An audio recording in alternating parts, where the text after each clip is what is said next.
नमस्कार, म सौरभ कोइराला। म काठमाडौँमा बस्छु र त्यहीँ बसी कलाकृति सिर्जनामा लागेको छु र अहिले म सगरमाथा नेक्स्टको आर्टिस्ट इन रेसिडेन्सीको रूपमा यहाँ स्याङ्बोचेमा कार्यरत छु।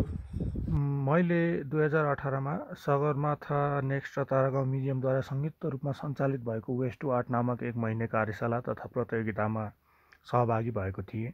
त्यहाँ मैले सगरमाथा क्षेत्रबाट सङ्कलित फालिएका फलामका सामानहरूबाट डाँफे चराको आकृति बनाएको थिएँ। सोही कार्यशालामा छनौट भई अहिले सगरमाथा नेक्स्टको रेसिडेन्सीमा कलाकृति सिर्जनाको लागि आएको छु।